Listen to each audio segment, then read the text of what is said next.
For number 13, two circles are inscribed inside a rectangle as shown below. So we have this larger rectangle, and they've cut two circles out of that rectangle. Okay. It says right here, what is the area of the shaded region? Leave your answers in terms of pi. So for this, we have a couple things to do. They want to know the shaded region. We can tell from this, the shaded region is this part right here. So it's the rectangle without the circles. So basically what we have is we have a rectangle, and from it we have two circles that are removed from it. And this, of course, is not to scale. It says it's 24 centimeters across. Okay? So we're going to have to figure out our measures. First of all, what we're going to have to do is we're going to have to do the rectangle, which is all of it, and we're going to have to subtract the area of the two circles. And that's going to basically be what is shaded here. So if we take this rectangle and we know how big the whole rectangle is, and then we subtract what these circles are, we can get what the answer is. So for this, we have to first of all figure out how big this rectangle is. They tell us it's 24 across, but they don't give us the area, the length going down. So we have one but not the other. So we are expected to figure that out. That means that there's some way in this to figure that out. So we can see this is 24 for this whole amount, okay? Which means if we have two circles, so if we cut it in half, this is 12 and that is 12. Okay? And so that means the circle from there to there in the middle would be 12. And then, of course, if that diameter is 12, any other diameter would also be 12. So that means this has to be 12 centimeters. So we know to get our area of our rectangle, we're going to have to multiply length times width. So area equals length times width. So area equals 12 centimeters times 24 centimeters. So area equals 12 times 24, and then centimeters times centimeters is centimeters squared. So we're going to have to do 12 times 24. And students are learning to work equations and lining up the equal signs here to put them in order. So when we actually do the 12 times 24, we're just going to actually do that off to the side. That's not actually part of our problem. Our problem is really these steps. So we can see 2 times 24 is going to be 48. Then put in our 0, and 1 times 24 is 24, which gives us 288. So the area equals 288 centimeters squared. So this right here is 288 centimeters squared. And then we're going to get our area for our circles to subtract to find out what we have left. Now, area for a circle. Our formula for area of circle, if the area is declared, then the formula is pi r squared. So we know that pi is going to be 3.14, and we have to figure out what our radius is and then square that radius. So the radius, once again, area, square area, so we're going to put a square right here, and we're going to use the radius here. So they don't tell us what this radius is. We know the diameter is 12.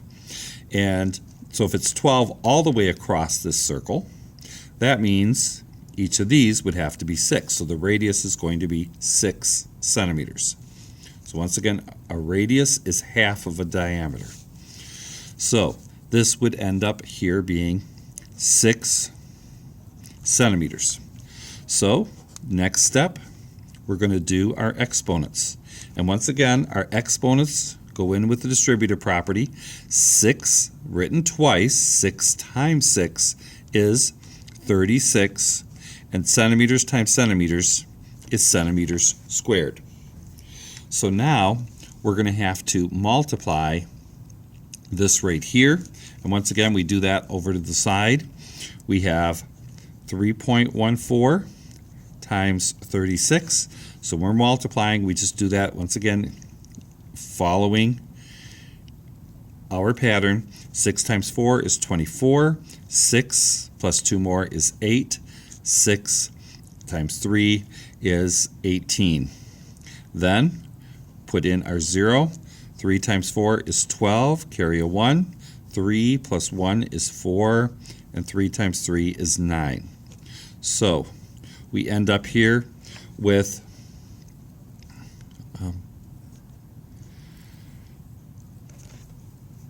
11,304.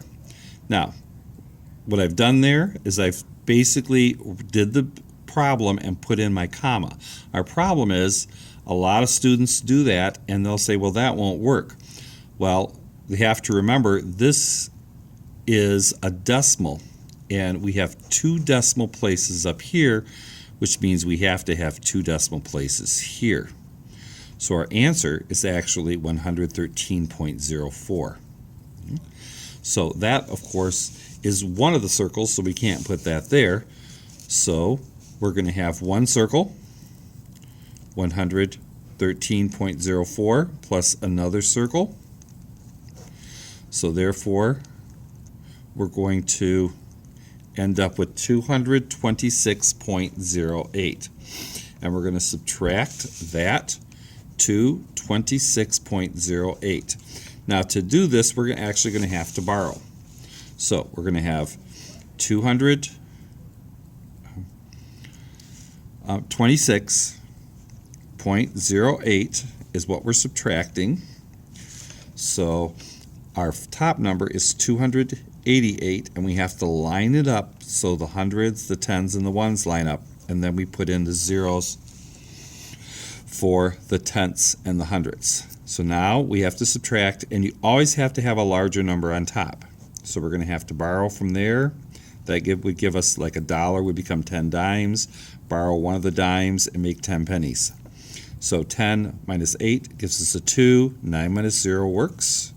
7 minus 6 works. 8 minus 2 works, and then that's 0. So once again, these were both centimeters squared, and when you're adding, that's just a term or tag. And so our answer is 61.92 centimeters squared is the area of the shaded figure. So just to review that again, we have to find the area of the whole rectangle.